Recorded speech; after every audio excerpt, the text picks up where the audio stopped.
Welcome to U.S. Defense Line Channel. Operations on the Eastern Front intensify.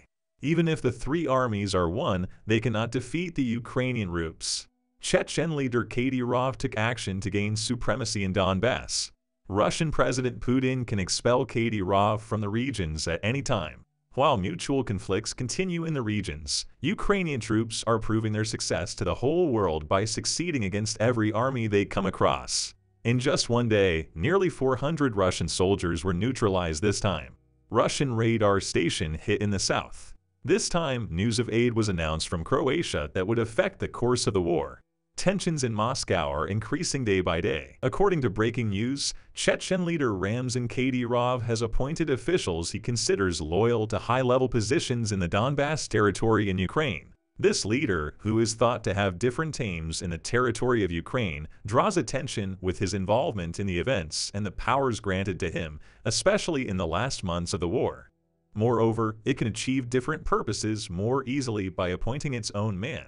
It is thought that these purposes may also be situations, such as being able to move more comfortably in the region and having authority for moves that may cause reaction. Chechen leader had spoken before to increase the intensity of the war. Even criticizing the Russian soldiers, Kadyrov stated that they were very cowardly for these soldiers, that they should increase the violence, and that they should try to seize the equipment of the Ukrainian troops instead of complaining about the missing equipment. After such statements, it became a matter of time before problems broke out between him and the Russian leader. Moreover, Kadyrov's desire to gain superiority in Donbass, the dream of Russian President Putin, may cause the ties between the two leaders to break. Moreover, it cannot be said that the armies of these two names get along very well. It was reported that clashes broke out between Russian and Chechen leaders in the past days. On top of all this, the relations between the two leaders are questioned. As it is known, there is a Russian army that is having a very difficult time against the Ukrainian army. In fact, we can say that 4 armies are fighting on the territory of Ukraine. These armies are Ukraine, Russia, Chechen, and Wagner Group soldiers. Ukrainian army maintains its superiority by fighting against these 3 armies. Every day, hundreds of Russian soldiers and many Chechen and Wagner Group soldiers are neutralized. Especially because of these soldiers on the Luhansk front, the conflicts in the region are also quite challenging. Continuing to control some areas on the Kharkiv front, the Russian forces continue to mine many areas on the front and position their reserves. In addition, the Chechen soldiers and the mercenaries of the Wagner Group, which Kadyrov sent to these fronts, especially in the east, are involved in the conflicts in the region, and the situation for Ukraine becomes a little more difficult. Moreover, it is stated that these Russian and Chechen soldiers are trying to blow up the bridges on the front and damage critical infrastructures. For these reasons, the situation on this front becomes more complex. Ukrainian army, on the other hand, is demonstrating its success by coping with every army that comes its way. In addition, it is known that Chechen and mercenaries have suffered a lot of losses against Ukrainian troops before. Even the Chechen leader Kadyrov admitted these military losses. In many regions, it was reported that these soldiers began to look for a place to escape. Explosion sounds echoed again from the Russian military equipment on the front. Especially in recent days, there have been news of the recapture of territories one after another in Kherson on the southern front. Ukrainian troops, which can be deployed in more and more regions, have reached the border of Crimea. Moreover, the positions where various attacks could be carried out were also captured and deployed to these areas. As it is known, the Russian military air base in Crimea was attacked in a short time. Ukrainian troops, which hold the upper hand on the southern front and manage to control many critical logistics points, are also continuing their operations on the eastern front by increasing. Especially in the Donetsk and Luhansk regions, which are of critical importance for both countries, the tension is on the line. Ukrainian armed forces continues its advance on the Luhansk front. Violence of mutual conflicts is increasing on the axis of Svatov-Kremenna, one of the most important lines on the front. As it is known, if the Ukrainian troops can control this line, many Russian logistics points will be seized. In this way, the land roads where the supply flow is provided will be under fire control of Ukraine. In this case, the supply flow to the Luhansk region of Russia will be almost completely cut off. Ukrainian armed forces continues to hold the Makiyivka region on the front. Attempts of the Russian forces to gain control in this region resulted in failure and losses. At the same time, Ukrainian troops went on the defensive in several areas. In the direction of the Krasnopopovka region, it was reported that there was a clash with the Russian attack and reconnaissance groups.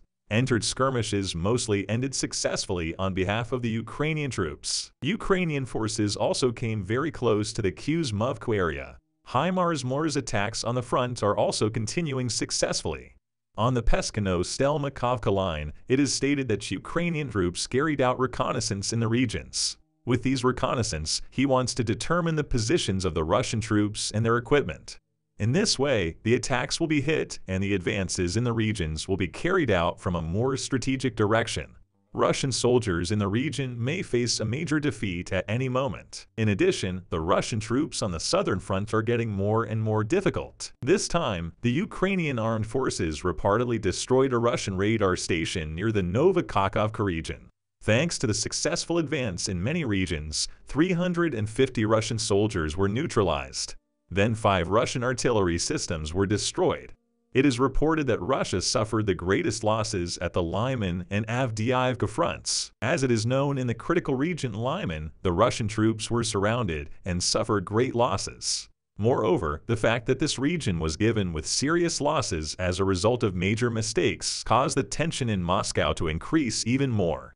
As tensions between leaders and commanders escalated, news of the successive dismissals of commanders shook the agenda. On the other hand, military aid to Ukraine continues to increase. After many regions, news of aid came from Croatia this time. Croatia has reportedly decided to hand over 14 Mi-8 helicopters to Ukraine. It is estimated that some of such weapons will be transferred to Ukraine before the end of the year.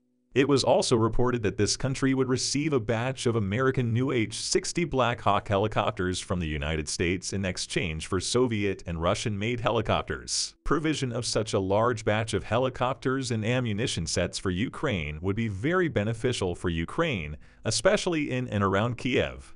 From now on, every step to be taken by the countries and every decision taken will be of critical importance for both countries. If the aid to Ukraine continues and Ukraine continues to gain the upper hand in mutual attacks, the war will proceed completely in favor of Ukraine. This would change the course of the war quite a lot.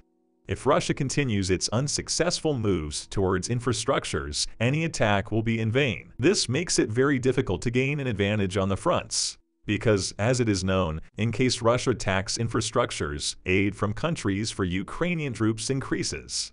While this causes Russia to have more difficulties due to its wasted ammunition, it causes Ukraine to increase and diversify its existing military resources. In the coming days, we will see more clearly what steps countries will take and in what direction the war will progress.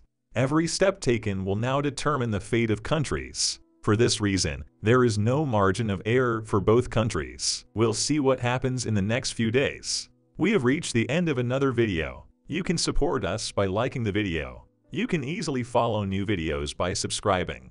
I wish you all a war-free day. See you.